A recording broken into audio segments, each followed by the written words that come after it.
slightly iffy crisp angle area. BMW kidney grills. They're an iconic piece of automotive design. Even people who haven't heard the term kidney grille know that when they see those dual vents in their rearview mirror, it's definitely a BMW.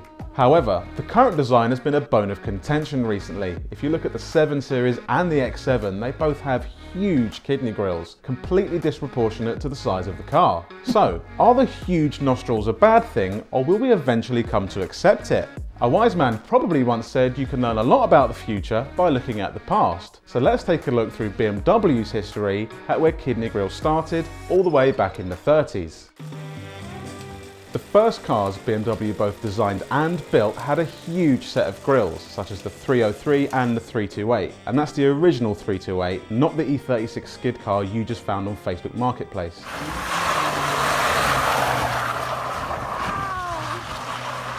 One of the reasons for the huge grills is that most cars back then were air-cooled, hence needing huge openings at the front to let in copious amounts of air. The kidney design stuck, and it's a feature that everyone recognises to this day. Fast forward to the 50s and BMW was still sticking with the tall and narrow design on most of its cars. But there were two exceptions. The 700, a car that probably saved BMW back in the day, was a really odd car. It had the engine in the back and therefore didn't have any kidney grills at all. And then there was the 507, a car so stunning Elvis decided to buy two of them. The grille design on the 507 was considerably shorter and much wider than anything that had gone before. Cue the 60s. The Beatles released their first album, we saw the first man on the moon, but more importantly, BMW introduced the new class. The kidney grille design was relatively similar to what had gone before, albeit slightly scaled down.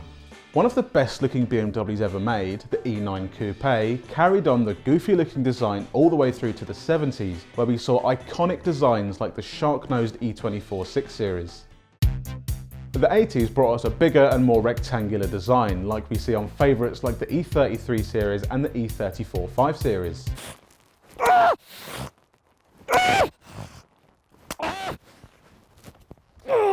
The 90s got even more rectangular, and as the cars got boxier, so did the grills. That design didn't really change much until the mid-2000s in the slightly iffy crisp angle area.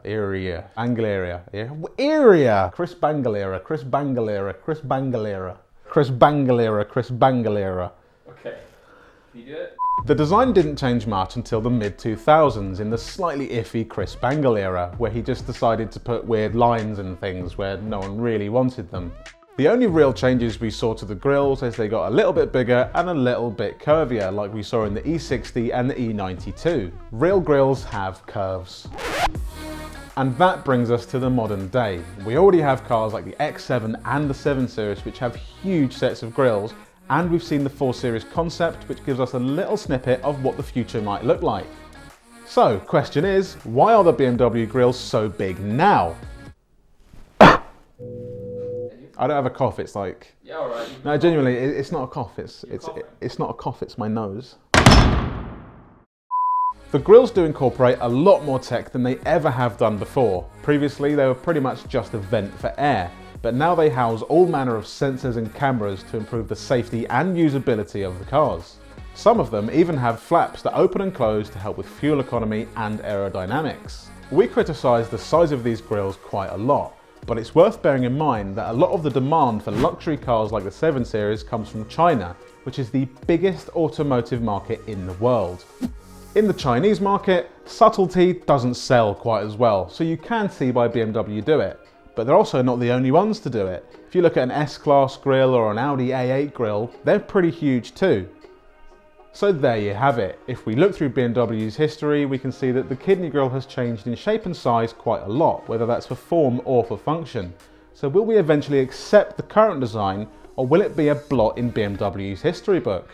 Let us know what you think of this video, like and subscribe, and remember to let us know what your favourite generation of kidney grille is down in the comments.